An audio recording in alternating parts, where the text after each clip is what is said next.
আলেম সমাজের প্রতি কি বার্তা? যে তোমাদেরকে অনেক ফজিলত দিয়ে দিলাম, এখন থেকে তোমরা শুধুমাত্র জনগণের সালামের জবাব দিবা। তোমাদের অনেক মান মর্যাদা ঘোষণা করে দিলাম, এখন থেকে তোমরা শুধুমাত্র লাল গলিচা আর বড় বড় গাদ্দি বসায় হাদিয়া খাইবা। আল্লাহর নবী আলেমদের উপর আস্থা রেখে গেছেন। যদি কেউ মনে করো যে এত বড় বোঝা বহন করার হিম্মত নাই, খবরদার নিজের নামের সাথে কোনোদিন আলেম লকব ব্যবহার করবা না। যদি মনে করো এই দায়িত্ব বহন করার মতো হিম্মত নাই, আলেম উপাধি বহন করবা না, আলেম পরিচয় ধারণ করবা না। মালুমাত এক জিনিস, এলেম আরেক জিনিস।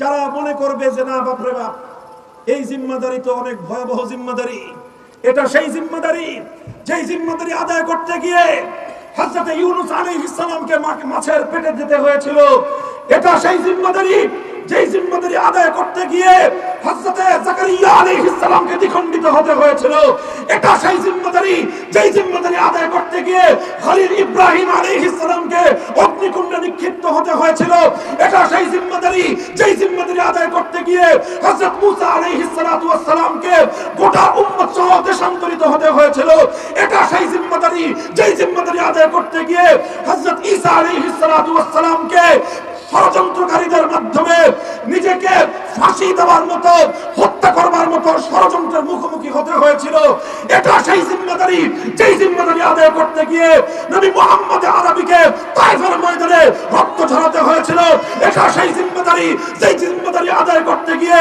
আমার নবীকে উহুদের ময়দানে মাথা ভাঙতে হয়েছিল, দাঙ্গা শহীদ করতে হয়েছিল, রক্ত দিতে দিতে বেহুশ হয়ে জমিনে পড়ে যেতে হয়েছিল। আলেম সমাজের প্রতি কি বার্তা? যে তোমাদেরকে অনেক ফজিলত দিয়ে দিলাম, এখন থেকে তোমরা শুধুমাত্র জনগণের সালামের জবাব দিবা। তোমাদের অনেক মান মর্যাদা ঘোষণা করে দিলাম, এখন থেকে তোমরা শুধুমাত্র লাল গলিচা আর বড় বড় গাদ্দি বসায় হাদিয়া খাইবা। না, বার্তা এটা নয়, বরং আল্লাহর পয়গম্বরের বার্তা হলো উম্মতের আলেম সমাজের প্রতি। হে উম্মতের উলামায়ে কেরাম, যারা নিজেদের পক্ষে আসমানি ওহীর ইলমের আমানত রেখেছো, কোরআন হাদিসের ইলমের আমানত তোমরা নিজেদের পক্ষে ধারণ করেছো, সর্বপ্রথম এই আমানতের গুরু দায়িত্বের বোঝাটা কত ভারী সেটা উপলব্ধি করার চেষ্টা করো। এটা সেই আমানত, ইন্না আরাজনাল আমানাতা আলাস সামাওয়াতি ওয়াল আরদি ওয়াল জিবাল ফাআবাইনা আন ইয়াহমিলনাহা ওয়া আশফাকনা মিনহা ওয়া হামালাহাল ইনসান। যে আমানতের দায়িত্ব বহন করতে অপারগতা প্রকাশ করেছিল আসমান, যে আমানতের দায়িত্ব বোঝা নিতে ব্যর্থ হয়েছিল পাহাড়, যে আমানতের বোঝা বহন করতে অক্ষমতা প্রকাশ করেছিল জমিন, সেই আমানত সর্বশেষ একজন পয়গম্বর বহন করেছিলেন। আর সেই আমানতের দায়িত্ব পর্যায়ক্রমিক ভাবে পয়গম্বরদের কাঁধ থেকে উম্মতের আলেমদের কাঁধে স্থানান্তরিত হয়েছে।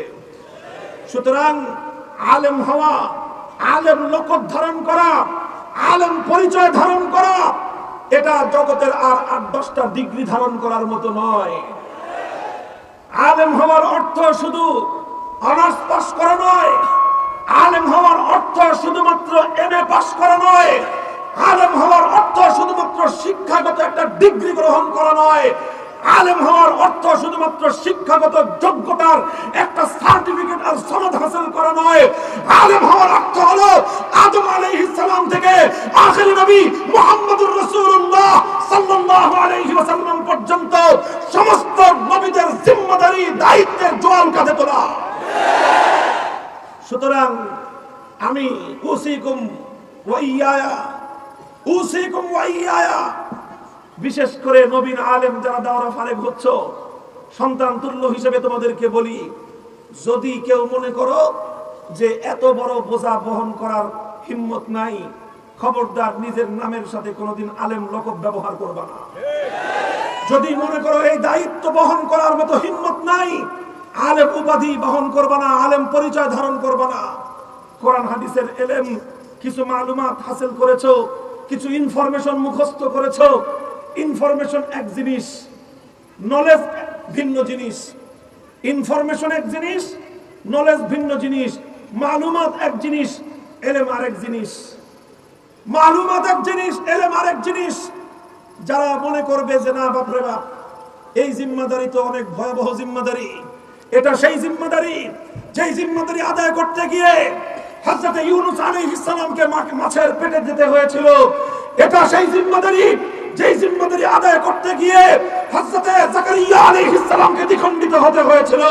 এটা সেই জিম্মাদারি যেই জিম্মাদারি আদায় করতে গিয়ে খলিল ইব্রাহিম আলাইহিস সালামকে অগ্নিকুণ্ডে নিক্ষিপ্ত হতে হয়েছিল।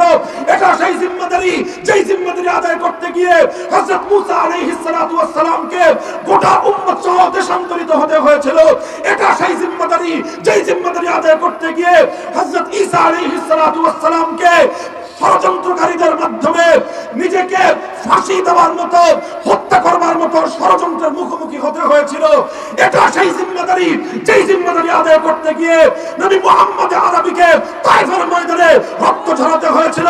এটা সেই জিম্মাদারি যেই জিম্মাদারি আদায় করতে গিয়ে আমার নবীকে উহুদের ময়দানে মাথা ভাঙতে হয়েছিল, দাঙ্গা শহীদ করতে হয়েছিল, রক্ত দিতে দিতে বেহুশ হয়ে জমিনে পড়ে যেতে হয়েছিল।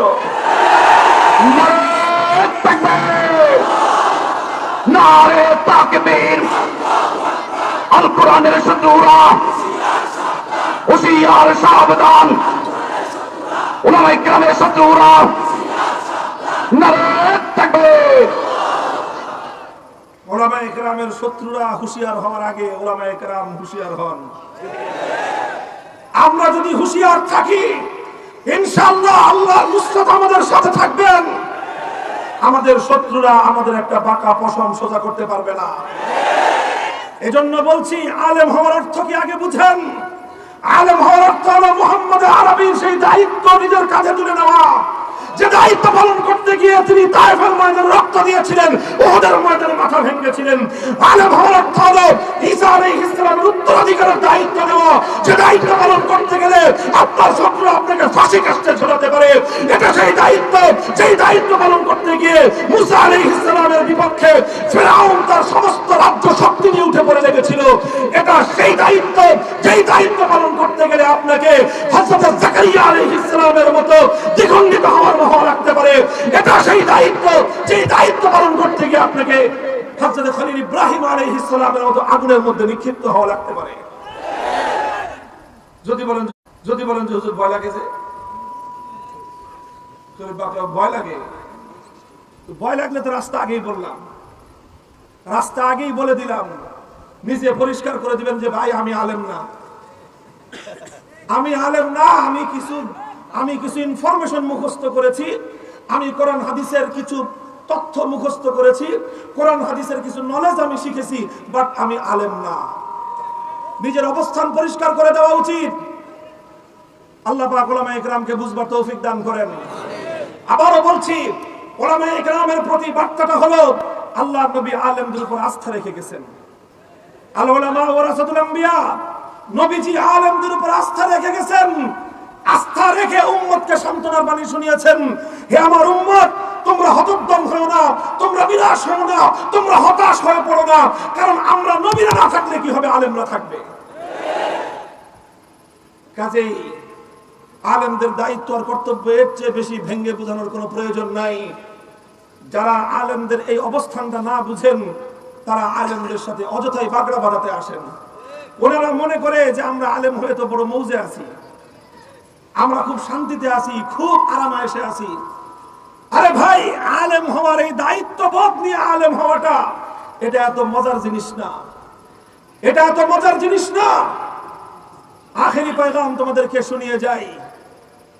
বুখারী শরীফ সহ সমস্ত হাদিসের কিতাবগুলোর মধ্যে হযরত আমির মুআবিয়া রাদিয়াল্লাহু তাআলা আনহুর একটি বার্তা রয়েছে উম্মতের আলেম সমাজকে লক্ষ্য করে। সেই দীর্ঘ বার্তাটি আর পূর্ণ বলবো না, বর্ণনাটি সমস্ত হাদিসের কিতাবের মধ্যে এসেছে।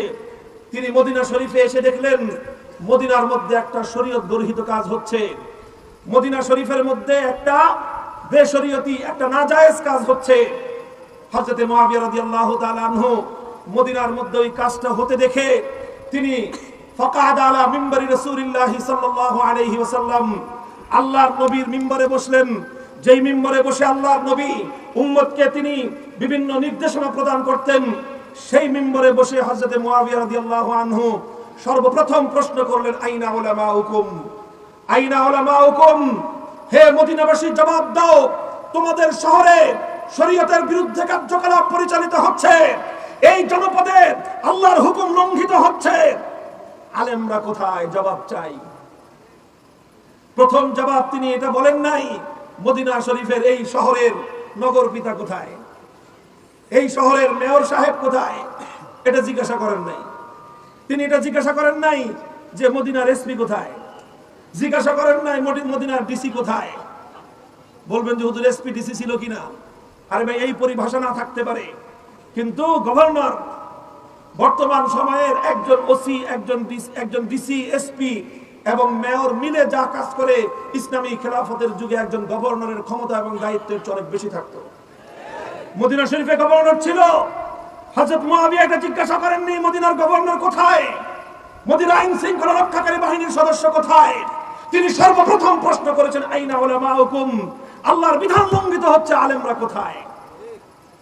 মুহতারাম হাজিরিন, এই হাদিসের ব্যাখ্যায় সমস্ত ব্যাখ্যাকারগণ লিখেছেন, সুতরাং আল্লাহর জমিনে যখন কোনো আল্লাহর বিধান লঙ্ঘিত হবে, আল্লাহর জমিনে যখন শরীয়ত বিরোধী কোনো কার্যকলাপ পরিচালিত হবে, তখন এর দায় শুধুমাত্র পুলিশের নয়, এর দায় শুধুমাত্র প্রশাসনের নয়, এর দায় শুধু সিটি কর্পোরেশনের নয়, এর দায় শুধু এমপির নয়, এর দায় শুধু মন্ত্রী পরিষদের নয়, এর দায় শুধুমাত্র আদালতের নয়, এর দায় শুধু সরকারের নয়, বরং আল্লাহর দ্বীনের বিরুদ্ধে যখন কোনো কার্যকলাপ পরিচালিত হবে, সর্বপ্রথম তার দায় বহন করতে হবে আলেমদেরকে। কেন চিৎকার করি আমরা বুঝেন না? চিৎকার না করলে যে কি কি সুবিধা পাওয়া যায় বুঝি সব আমরা। ওই সমস্ত হালুয়া রুটি খাইতে আমাদের কাছে মিষ্টি লাগবে, তিতা লাগবে না, সব জানি, সব বুঝি। এবং এটাও জানি এই তাওহীদের কথা উচ্চ কণ্ঠে উচ্চারণ করার কারণে কারা কারা বিরাগ ভাজন হতে পারে, আর সেই বিরাগ ভাজনদের ক্ষমতার হাত কত লম্বা সব আমাদের অনুভূতির মধ্যে আছে। তবে একটা সবক মুখস্থ করেছি পূর্বসূরীদের কাছ থেকে, শাইখুল হাদিসের কাছ থেকে, জীবনে একটা শিক্ষা, একটা সবক মুখস্থ করেছি, জীবনের পণ করেছি, একজনকে রাজি করব,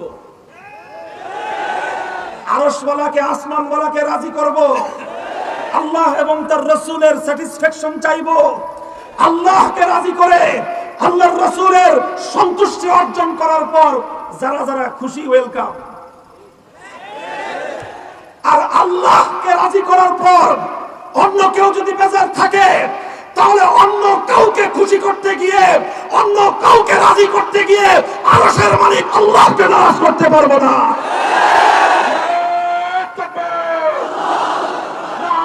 তাকবীর, মামুনুল হক এগিয়ে চলো, আল্লাহ আছে আপনার সাথে, মামুনুল হক এগিয়ে চলো, নারে তাকবীর।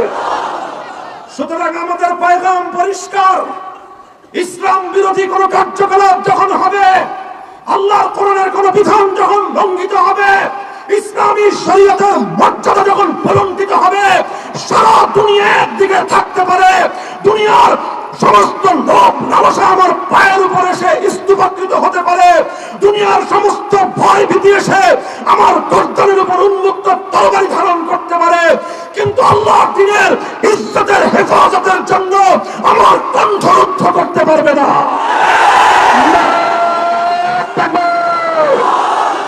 নারে তাকবীর, বদরের হাতিয়ার, বাচ্চা উঠুক আরেকবার, উহুদের হাতিয়ার, বাচ্চা উঠুক আরেকবার, সাফার হাতিয়ার, বাচ্চা উঠুক আরেকবার, শাহজালালের হাতিয়ার, বাচ্চা উঠুক আরেকবার, নারে তাকবীর। আখেরি কথা, হযরত মুআবিয়া রাদিয়াল্লাহু তাআলা আনহুর যেই হাদিসটির উদ্ধৃতি দিয়ে হাদিসের শারহীন এবং ব্যাখ্যাকারদের কথাটা আমি আপনাদের সামনে উল্লেখ করলাম, সেখানে শারহীনে হাদিস আরেকটা কথাও লিখেছেন যে উম্মতের আলেমদের জিম্মাদারি সর্বপ্রথম, তারা সর্বপ্রথম মাসউলুন ইনদাল্লাহ, তারা সর্বপ্রথম আল্লাহর কাছে জবাবদিহিতায় বাধ্য থাকবে, এরপরে অন্য যে যা হয় হবে। আমি বলি যে আমাদের উপর আমাদের বিষয়টা এত সহজ না। সাধারণ মানুষ যত সহজে চিন্তা করে, আলেমদের ব্যাপারটা এত সহজ নয়। আমি তো পরিষ্কার ভাষায় বলি যে একজন সাধারণ মানুষ নিজের ব্যক্তিগত আমলের হিসাব যদি আল্লাহর কাছে দিতে পারে, আর হিসাবটা যদি কোনো রকম গ্রহণযোগ্য হয়, পার পেয়ে যাবে। কিন্তু একজন আলেম সে যদি মনে করে শুধুমাত্র নিজের ব্যক্তিগত আমলের হিসাব দিয়ে পার পেয়ে যাবে, তাহলে সে ইলমে দ্বীনের প্রকৃত দায়িত্ব বুঝতেই পারে নাই। আলেমকে শুধু নিজের ব্যক্তিগত দায়িত্ব আমলের হিসাব দিলে চলবে না, তাকে জাতির আমলের হিসাবও দিতে হবে। সহজ ভাষায় বলতে গেলে একটা মসজিদে 500 মুসল্লি আছে, ইমাম কয়জন? একজন ইমাম, 500 মুসল্লি। 500 মুসল্লি প্রত্যেকে যার যার নিজের আমলের হিসাব পরিষ্কার দিতে পারলে তাদের রাস্তা ক্লিয়ার। ইমাম সাহেব যদি মনে করে যে আমিও আমার নিজের হিসাব দিয়ে রাস্তা ক্লিয়ার, বোকার সড়কে বাস করতেছেন। আল ইমামু জামিনুন, আল ইমামু জামিনুন। 500 মুসল্লি ব্যক্তিগত নামাজের হিসাব দিলে পার। ইমাম সাহেব নিজের নামাজের হিসাব, নিজের আমলের হিসাব, 500 মুসল্লির হিসাব যখন ক্লিয়ার করতে পারবে, তারপর রাস্তা পরিষ্কার। কাজেই ইমাম হওয়া মানে হলো শুধুমাত্র আরাম আয়েশের গদি বিছানো নয়। ইমামতের দায়িত্বের অর্থ এটা নয় যে বিশাল সম্মানিত আসন পেয়ে গেলাম। হ্যাঁ, সম্মান আছে, মর্যাদা আছে, তবে তার চেয়ে অনেক বড় বিষয় যেটা, সেটা দায়িত্ববোধ থাকতে হবে। এটাই হলো সমস্যা। এই সমস্যার কারণে আমরা যখন কথা বলি তখন অনেকে মনে করে যে এই হুজুরের কথাটা না বললে সমস্যা কি? আরে সমস্যা তো এই জায়গায়। আর আমার কাছে আরেকটা হিসাব খুব পরিষ্কার। হযরত ওমর ফারুক রাদিয়াল্লাহু তাআলা আনহু, ওনার একটা কথা খুব বেশি জায়গায় জায়গায় উনি বলতেন। যেখানেই ওনার কথার সাথে অন্যের কথা মিলতো না, সেখানে তিনি এসে প্রশ্ন করতেন, আলাসনা আলাল হাক্কি ওয়া হুম আলাল বাতিল, আলাসনা আলাল হাক্কি ওয়া হুম আলাল বাতিল। তাওহীদের পক্ষে কথা বললাম আমি, আর শিরকি সংস্কৃতির পক্ষে কথা বলল ও। তা আমি হকের উপর আর সে বাতিলের উপর, বিষয়টা কি এমন নয়? কথা বলেন। আমি বললাম তাওহীদের পক্ষে কথা, সে বলল শিরকের পক্ষের কথা। তাহলে আমি হকের উপর, সে বাতিলের উপর, ব্যাপারটা কি এমন নয়? না ভিন্ন কিছু হতে পারে? তাহলে আমি হকের উপর, সে হলো বাতিলের উপর। আলাইসা কাতলানা ফিল জান্নাতি ওয়া কাতলাহুম ফিন নার। তাওহীদের পক্ষে থেকে কথা বলতে গিয়ে জীবন গেলে আমি হব শহীদ, আমার স্থান হবে জান্নাত। শিরকের পক্ষে কথা বলতে গিয়ে জীবন গেলে ও হবে জাহান্নামের আর নরকের। কি কোনো সন্দেহ আছে? কোনো সংশয় আছে? তাহলে যদি হিসাব এটাই হয়ে থাকে যে আমার অবস্থান হকের পক্ষে, আমার অবস্থান তাওহীদের পক্ষে, যদি ব্যাপার এমনটাই হয়ে থাকে হকের উপর থেকে তাওহীদের পক্ষে কথা বলে জীবন গেলে যদি আমার ঠিকানা হয় খোদার জান্নাত, আর শিরকের পক্ষে থাকলে যদি হয় বাতিল, বাতিলের উপর থেকে জীবন গেলে যদি তার ঠিকানা হয় জাহান্নাম, ফালামা নুতি হাযিহিদ দানিয়াতা ফি দীনিনা। তাহলে ও যদি নতি স্বীকার করতে না পারে, বাতিলের উপর থেকে জাহান্নামের নিশ্চয়তা নিয়ে সে যদি মাথা নত করতে না পারে, হকের উপর থেকে জান্নাতের সুসংবাদ পাওয়ার পর আমি কেন নতি স্বীকার করব? নারে তাকবীর, সাবিলুল্লাহ সাবিলুল্লাহ, জিহাদ জিহাদ, সাবিলুল্লাহ সাবিলুল্লাহ, নারে তাকবীর। সুতরাং নমনীয় যারা হকের উপর থাকে তারা নয়, বরং যে বাতিলের উপর আছে তাকেই নমনীয় হতে হবে।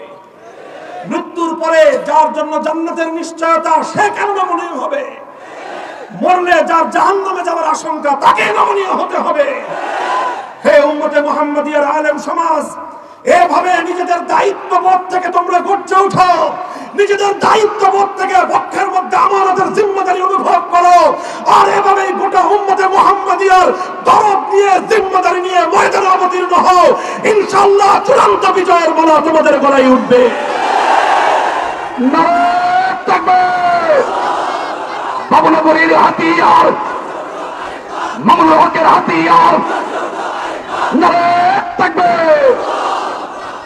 ইনশাআল্লাহ এইভাবে দায়িত্বশীলতার সাথে আমরা আলেম দ্বীন হওয়ার যে পরিচয়, সেটা ধারণ করব। কি বলেন? যারা নতুন নবীন আলেম তাদেরকে বিশেষ করে বললাম, যারা একটু পুরাতন আলেম, অনেক দিন ধরে দায়িত্ব পালন করতেছেন কিন্তু বুঝতেছেন না যে কি দায়িত্ব পালন করতেছেন, আপনারা আবার সেজদায় সহু দিয়ে দায়িত্ব সোজা করে নেন। আলেম হওয়ার অর্থ এত সহজ কোনো বিষয় নয়। আরে আলেম হওয়ার জন্য, আলেমের এই পরিচয় ধারণ করতে গিয়ে বিগত 1400 বছরের ইতিহাস খুব মসৃণ কোনো ইতিহাস নয়। যুগে যুগে উম্মতের ওলামায়ে কেরামের ইতিহাস তো রয়ে গেছে। আরে 4 ইমামের মধ্যে 3 জন ইমামকেই সময়ের শাসকদের দ্বারা নিগৃহীত হতে হয়েছে। ইমাম আযম আবু হানিফাকে কারান্তরীণ হতে হয়েছে, ষড়যন্ত্রমূলক বিষ প্রয়োগে তাকে শহীদ করা হয়েছে। ইমাম মালিককে নিগৃহীত হতে হয়েছে। ইমাম আহমদ ইবনে হাম্বলকে বেত্রাঘাত করতে করতে প্রতিদিন তাকে রক্তারঞ্জিত করা হতো। ইমাম সুফিয়ান সাউরীকে দেশান্তরিত করা হয়েছিল। ইমাম বুখারী রাহমাতুল্লাহি আলাইহি বুখারী শরীফ খতম করে তো ঘরে বিরিয়ানি খেতেছেন, তাই না?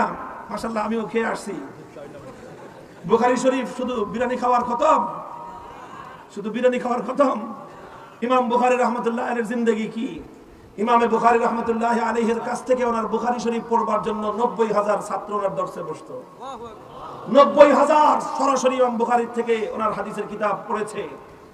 বিশাল মজমা, আমিরুল মুমিনিন ফিল হাদিস, সারা দুনিয়ার মধ্যে ওনার প্রসিদ্ধি হয়ে গেছে।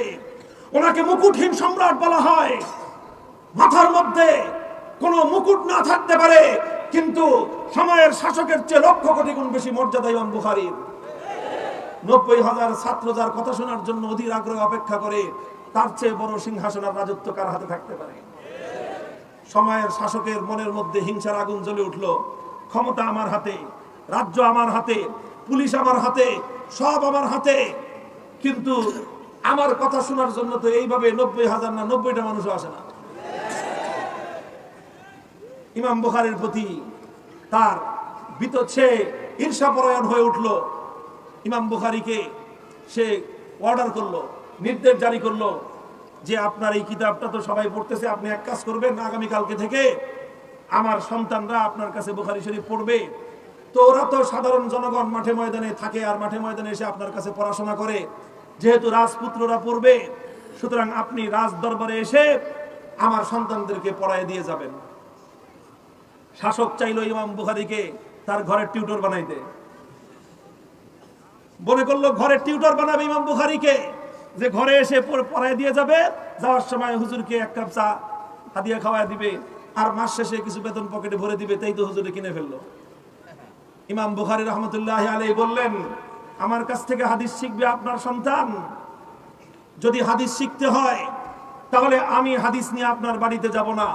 আপনার সন্তানকে যদি আমার কাছ থেকে হাদিস শিক্ষা অর্জন করতে হয়, 90,000 সাধারণ মানুষের সাথে মাটির উপর আমার সামনে হাঁটু গেড়ে বসে আমার কাছ থেকে হাদিস শিখতে হবে। যদি এইভাবে শিখতে পারে তার জন্য দুয়ার খোলা। আর যদি এইভাবে শিখতে তার কোনো ধরনের তার কোনো মর্যাদা, তার অহংবোধ তাকে যদি বাধা দেয়, তাহলে ওই সমস্ত মানুষের জন্য আল্লাহর নবীর হাদিসের নুরানি এই শিক্ষা তার জন্য নয়। ইমাম বুখারী স্পষ্ট পয়গাম শুনিয়ে দিলেন, ইন্নী লা উযিল্লুল ইলমা ওয়া লা আহমিলুহু ইলা বাবিল উমারা, ইন্নী লা উযিল্লুল ইলমা ওয়া লা আহমিলুহু ইলা বাবিল উমারা। খবরদার সময়ের শাসক, মনে রেখো, আমি বুখারী, আমি ইমামে বুখারী, আমি মুহাম্মদ ইবনে আবু আব্দুল্লাহ মুহাম্মদ ইবনে ইসমাঈল, আমি এই যুগের উলামায়ে কেরামের প্রতীক। কিয়ামত পর্যন্ত আনেওয়ালা উম্মত আমাকে আলেম হিসেবে শ্রদ্ধা করবে। আমার প্রতিটি কার্যকলাপ ইতিহাসের মানদণ্ডে বিচার করা হবে। একজন আলেম হিসেবে কোরআন এবং হাদিসের ইলম ধারণ করার পরে আমার আচরণ কেমন ছিল, অনাগত ভবিষ্যতে এটাকে চুলচেরা বিশ্লেষণ করা হবে। তখন যদি দেখে যে আমি হাদিসের সম্রাট হয়ে দুনিয়ার এই রাজত্বের সম্রাটের সামান্য প্রলোভনের সামনে মাথা নত করে দিয়েছি, অথবা তার সামান্য ভয়ভীতির সামনে আমি আত্মসমর্পণ করেছি, কিয়ামত পর্যন্ত ইলমে দ্বীনের মর্যাদা, উলামায়ে কেরামের চির উন্নত শির, পয়গম্বরের বিরাসতের চির উন্নত শির ধুলোয় ধূসরিত হয়ে যাবে। কাজেই লা উযিল্লুল ইলমা ওয়া লা আহমিলুহু ইলা বাবিল উমারা। ইমাম বুখারী তোমার দরবারে টিউটরি করবে না, তোমার বাড়িতে গিয়ে টিউটরি করবে না। তোমার সন্তানকে যদি শিখতে হয়, আমার দরবারে এসে ধুলার উপর বসে হাঁটু গেড়ে বসে শিখতে হবে। সময়ের শাসক অপমান বোধ করলো, ষড়যন্ত্র শুরু করলো, নানা রকমের ষড়যন্ত্র। আশা করি আপনার মাদ্রাসা এটা কোন জায়গায় কার কাছ থেকে নিবন্ধন নিছেন, নিবন্ধনের সনদ দেখান। আপনারা যে এখানে কোরআন হাদিস পড়াচ্ছেন, পারমিশন আছে? পারমিশন? আপনি যে 90,000 ছাত্র নিয়ে হাদিস পড়াইতেছেন, কার কাছ থেকে অনুমতি নিছেন? কত রকম কাহিনী শুরু করলো। মুহতারাম হাজিরিন, এগুলো নতুন বক্তব্য নয়, এগুলো নতুন সমস্যা নয়। আর ইমাম বুখারী রাহমাতুল্লাহি আলাইহি 3য় শতাব্দীর প্রথম অর্ধ শতকে আজ থেকে প্রায় 1250 বছর আগের ইতিহাস বলতেছি। সেই সময়ের মুসলিম শাসক, এটা কোনো বেঈমান কাফের মুশরিক না। সেই সময়ের ইমাম বুখারীর জামানার মুসলিম শাসকের যদি হয় ইমাম বুখারীর মতো মানুষের সাথে এই আচরণ, তো এই যুগের বুখারীর মুহাদ্দিসরা আর কিরকম আচরণ প্রত্যাশা করেন?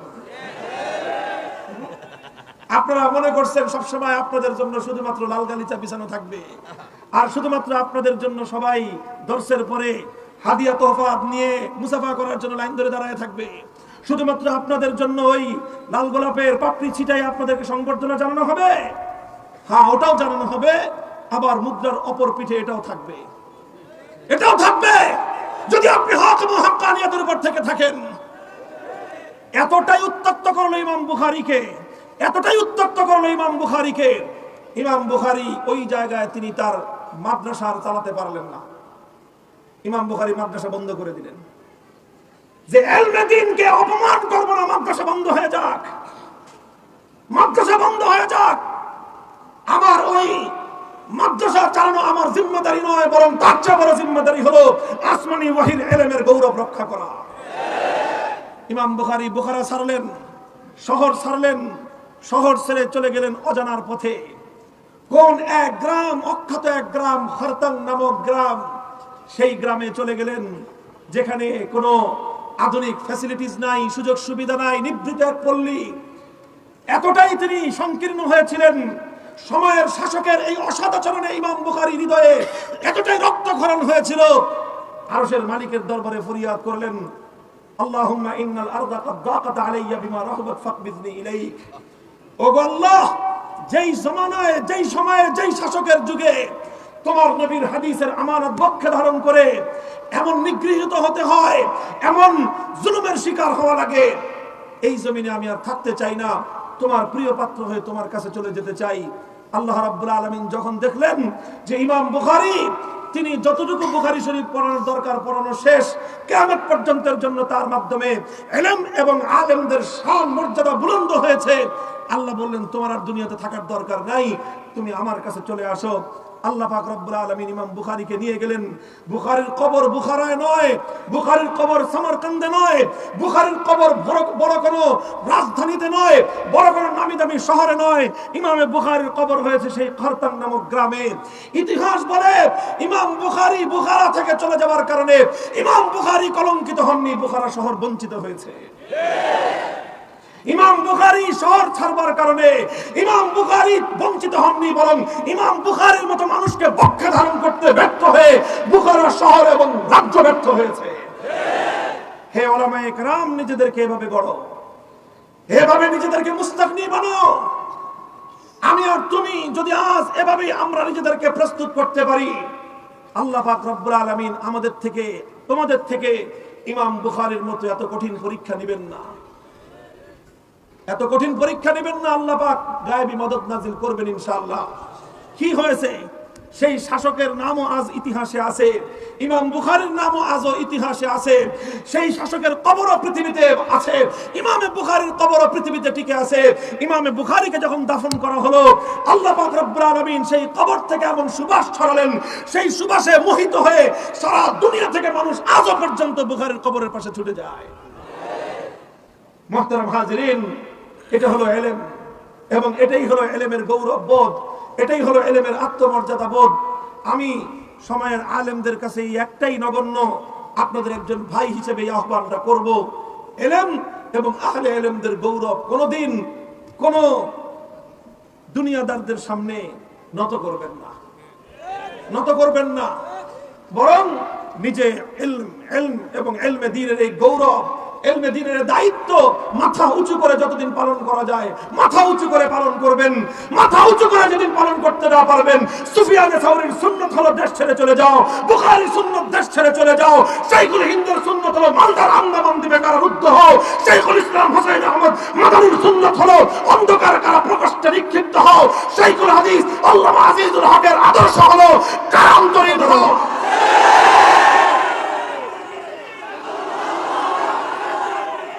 আল্লাহ পাক রব্বুল আলামিন আমল করার তৌফিক দান করেন। কথা যেগুলো বললাম, আমি আপনাদের কাছে দোয়া চাই আমার এই কথাগুলো যেন শুধু আমার মুখের কথা না হয়, আমার শুধুমাত্র জুবানের কথা যেন না হয়, এই কথা যেন আমার দিলের ইয়াকিন হয়, আমার আমল হয়, এটাই যেন হয় আমার জীবনের শেষ মুহূর্ত পর্যন্ত ধারণকৃত আমার জীবনের একমাত্র আদর্শ। আল্লাহ পাক রব্বুল আলামিন আমাকে আমার বর্তমান প্রজন্মের উলামায়ে কেরাম ভাইদেরকে এভাবেই উত্তরসূরিদের পূর্বসূরিদের আদর্শ মজবুত ভাবে আঁকড়ে ধরে থাকার তৌফিক দান করেন। ওয়া আখিরু দাওয়ানা আলহামদুলিল্লাহি রাব্বিল আলামিন। ওয়াসসালামু আলাইকুম ওয়া রাহমাতুল্লাহ।